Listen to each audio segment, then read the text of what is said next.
Hello everyone. सो आज हम पढ़ेंगे सम यूजिंग यूजर डिफाइंड वैल्यूज। सो इस टॉपिक पे मैं ऑलरेडी एक वीडियो अपलोड कर चुकी थी कुछ टाइम पहले, but due to some uploading issue वो वीडियो प्रॉपरली अपलोड नहीं हो पाई है। सो कुछ बच्चों की रिक्वेस्ट पे मैं ये वीडियो दोबारा अपलोड कर रही हूँ। सो सम करने के कई तरीके होते हैं। तो एक तो होता है प्री डिफाइंड, एक होता है user defined values. Pre defined की वीडियो ऑलरेडी अपलोड हो चुकी है। यूजर डिफाइंड में क्या होता है कि सम करने के लिए जो वैल्यू होंगी वो यूजर एंटर करेगा। तो इसके लिए आपको इनपुट लेने के लिए यूजर से एक फंक्शन यूज करना पड़ेगा। अब यहाँ पे इस वीडियो में हम पढ़ने वाले हैं कि इनपुट लेने के लिए कौन सा फंक्शन होता है और आउटपुट देने के लिए कौन सा फंक्शन होता है। आउटपुट के लिए तो हम ऑलरेडी हेलो वर्ल्ड वाले प्रोग्राम में डिस्कस कर चुके थे कि प्रिंटफ फंक्शन यूज होता है। तो आउटपुट के लिए आप याद रखेंगे कौन सा फंक्शन यूज होता है। ये स्मॉल लेटर्स में प्रिंट एफ। तो आपको ये याद रखना है प्रिंटर क्या करता है, एक आउटपुट डिवाइस है प्रिंटर। सो प्रिंट एफ क्या करता है, आउटपुट देता है। अब इनपुट, यहाँ पे जो मेन चीज हमने आज पढ़नी है दैट इज इनपुट, कि हम यूजर से इनपुट कैसे लेंगे। इसके लिए कौन सा फंक्शन होता है, स्कैन एफ। जब भी हम किसी के लिए बोलते हैं कि ये फंक्शन है तो उसके आगे हमेशा ये पैरेंथेसिस यहाँ पे लगाए जाते हैं। This is the symbol of a function, right. Scanner एक इनपुट डिवाइस होती है, तो इससे आप याद रखेंगे स्कैनर। स्कैनर फंक्शन यानी इनपुट फंक्शन, इस तरह से आप याद कर सकते हैं। स्कैनर को यूज करने का तरीका क्या होता है। सो इसका एक सिंटैक्स होता है स्कैनफ, और यहाँ पे होता है फॉर्मेट स्पेसिफायर, और यहाँ पे होता है आपके पास एंड वेरिएबल, इस तरह से। अब इसको हम समझते हैं कि ये है क्या। सपोज मेरे पास है कोई वेरिएबल ए जिसका टाइप क्या है, इंटीजर। तो मैं इस ए में एक वैल्यू स्टोर कराना चाहती हूँ जो किस टाइप की होगी, इंटीजर। तो मैं किस तरह से लिखूंगी, स्कैनफ फॉर्मेट स्पेसिफायर। इंट के लिए जो यूज होता है दैट इज परसेंटाइल डी। तो यहाँ पे हम लिख देंगे percentile D, that is a format specifier, comma and A. And है यहाँ पे एड्रेस ऑपरेटर। अब ये जो वैल्यू यूजर एंटर करेगा with the help of scanf function, ये परसेंटाइल डी के थ्रू एंटर तो हो जाएगी, बट स्टोर कहाँ पे होगी। एंड मतलब एड्रेस ऑफ, ये एड्रेस ऑपरेटर है, वेरिएबल का नाम यहाँ पे आ जाएगा ए। सपोज यहाँ पे बी सी डी होते तो इतने सारे वेरिएबल्स में जो ये वैल्यू डी में स्टोर होगी वो कहाँ सेव होगी, तो उस वेरिएबल का नाम हम यहाँ पे डाल देंगे एंड ए या एंड बी या एंड सी। सपोज आपके पास होता कोई वैल्यू होती है आपके पास, सपोज फ्लोट बी। फ्लोट के लिए जो फॉर्मेट स्पेसिफायर होता है वो होता है परसेंटाइल एफ। तो अगर मुझे बी में एंटर करानी है वैल्यू तो मैं कैसे लिखूंगी, स्कैनफ, यानी स्कैनफ मतलब कि अब यहाँ पे हम यूजर से वैल्यू लेने वाले हैं। फॉर्मेट स्पेसिफायर फ्लोट वैल्यू के लिए क्या होता है, परसेंटाइल एफ, और कहाँ स्टोर करानी है, बी में, तो एड्रेस ऑफ बी, इस तरह से कि यानी जो यूजर वैल्यू एंटर कराएगा इसकी हेल्प से, फॉर्मेट स्पेसिफायर की हेल्प से एंटर हो जाएगी। बट स्टोर किसकी हेल्प से होगी, ये जो आपने एड्रेस ऑपरेटर यहाँ पे यूज किया है। तो इसको एक प्रोग्राम के थ्रू हम इजीली समझ सकते हैं। So let's start. सो पहले मैं यहाँ पे सम फंक्शन बनाने वाली हूँ यूजिंग प्री डिफाइंड वैल्यूज, कि आपके पास वैल्यूज हैं और आपको उसका सम करना है, आप यूजर से वैल्यू नहीं लेंगे। यहाँ पे आप लिख देंगे हैश इंक्लूड, जो कि आपका प्री प्रोसेसर डायरेक्टिव है क्योंकि हैश का सिंबल है।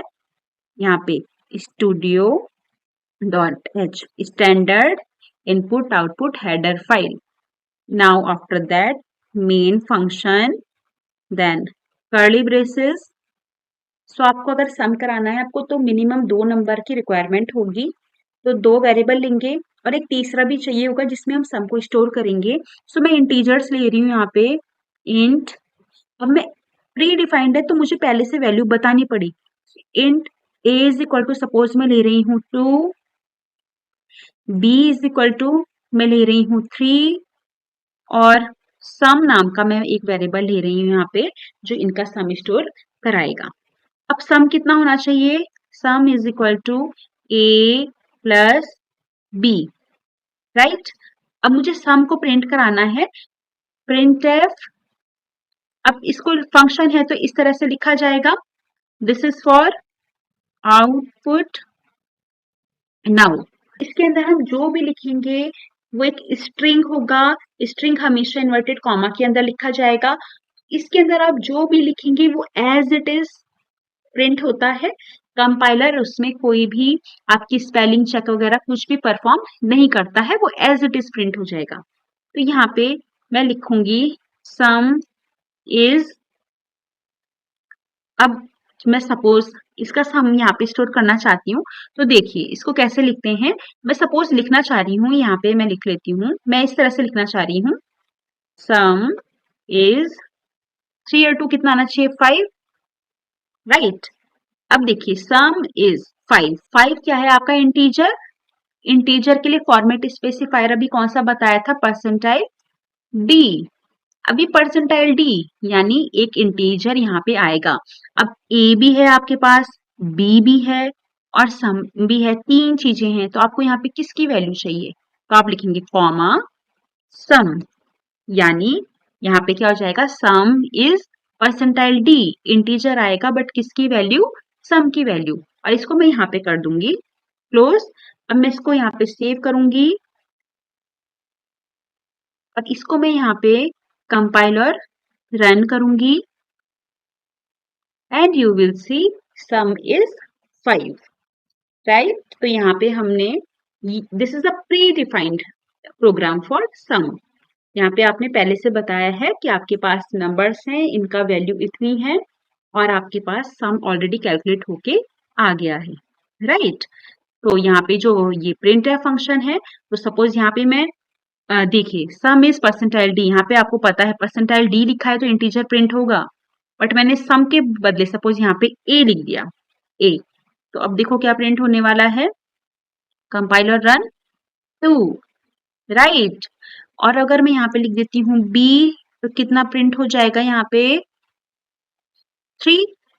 अब यहाँ पे मुझे इंटीजर प्रिंट कराना था तो मैंने परसेंटाइल डी लिख दिया और उसके बाद क्या लिख दिया, यहाँ पे क्या लिखा हुआ था मैंने पहले, सम। तो यहाँ पे परसेंटाइल डी जो आएगा किसकी वैल्यू आएगा, सम, राइट। तो इस तरह से सपोज, तो ये तो हम ऑलरेडी पहले डिस्कस कर चुके थे, ये एक रिविजन टाइप का था।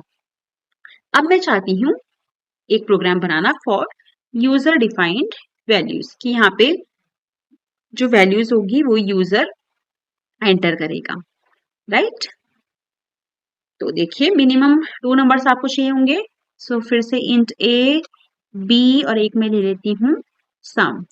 अब आप यूजर को एक हिंट देंगे कि प्लीज एंटर एनी नंबर। तो यूजर को कैसे दिखेगा, आउटपुट देना पड़ेगा यहाँ पे। तो एंटर फर्स्ट नंबर, राइट। इसको ऐसे और इसको यहाँ पे इस तरह से। सो सपोज मैं सिर्फ इतना प्रोग्राम यहाँ पे रन कराती हूँ तो आपके पास क्या आ जाएगा, देखिए एंटर फर्स्ट नंबर, राइट। क्यों अभी इसके बाद एंटर करने के लिए क्यों नहीं आ रहा है, क्योंकि हमने इनपुट के लिए कोई फंक्शन यूज ही नहीं किया है, हमने सिर्फ आउटपुट के लिए एक फंक्शन यूज किया है जो स्क्रीन पे हमें आउटपुट दे रहा है, राइट। अब मैं यहाँ पे एक फंक्शन यूज करती हूँ इनपुट के लिए। सो स्कैनएफ फंक्शन है तो यहाँ पे इस तरह से सिंबल आएगा। अब पहले क्या लिखा जाता है, फॉर्मेट स्पेसिफायर। तो आपको इंटीजर एंटर कराना है तो परसेंटाइल डी इस तरह से कॉमा।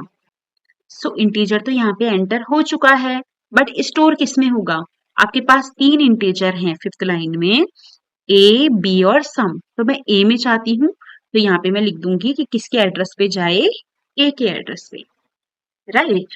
तो इसको मैं रन कराती हूँ फिलहाल इतना, ये एंटर फर्स्ट नंबर। अब देखिए कर्सर यहीं पे रुका है जब तक मैं इनपुट नहीं डालूंगी। तो सपोज मैं डाल रही हूँ 3 और मैं एंटर क्लिक कर रही हूँ। सो यू कैन सी यहाँ पे आपका स्कैनर फंक्शन परफॉर्म कर रहा है। अब मैं ऐसे ही बी के लिए भी लिखूंगी printf like this, enter second number and मैं देखिए इतना अगर रन कराऊं तो क्या होगा यहाँ पे, फर्स्ट नंबर 3 सेकंड नंबर इतना ही आया है। अब इसके लिए भी मुझे यानी स्कैनफ फंक्शन लिखना होगा, scanf percentile d and b, right. यानी मुझे दूसरा इंटीजर किस में स्टोर कराना है, बी में। तो मैं एंड मतलब एड्रेस ऑपरेटर जिसका भी नाम लिखूंगी, जितने भी मेरे पास ये ए बी और सम है, जिसका भी नाम लिखूंगी वहां स्टोर होगा। तो ये सेकंड नंबर मेरा कहाँ स्टोर हो रहा है, बी में।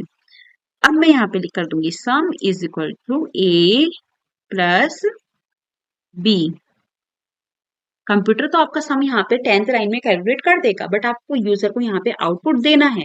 तो फिर से आपको प्रिंट एफ करना पड़ेगा। प्रिंट एफ, फिर से स्ट्रिंग लिखने जा रहे हैं, सम इज, क्या बोला था मैंने, परसेंटाइल डी, और किसकी वैल्यू, ए बी और सम किसकी वैल्यू, सम की, ये इस तरह से। अब इसको सेव करके मैं फिर से रन कर रही हूँ। See enter first number, so I am entering 3, second number 2, so sum is 5. So you can see this is a user defined program for sum. So इस तरह से ये प्रोग्राम आपका वर्क करेगा। अब ध्यान देने की चीज यहाँ पे ये है कि स्कैनफ में हमेशा जब आप वैल्यू एंटर कराते हैं तो आपको कंपाइलर को बताना पड़ेगा कि जो आप ये फॉर्मेट स्पेसिफायर के थ्रू वैल्यू एंटर करा रहे हैं वो कहाँ स्टोर करानी है। तो आपको एड्रेस ऑपरेटर यहाँ पे यूज करना है, एंड ए एंड बी इस तरह से स्कैनफ फंक्शन में सिर्फ जब एंट्री ले रहे हैं तब बताना है।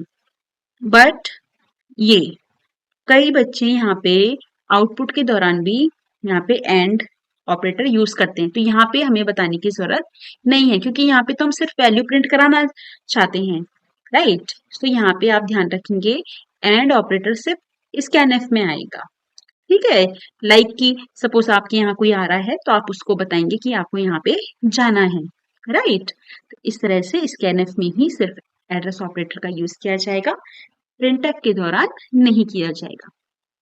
So hope you understand this concept of printf and scanf. So thank you for watching this video. Please like, share and subscribe my channel.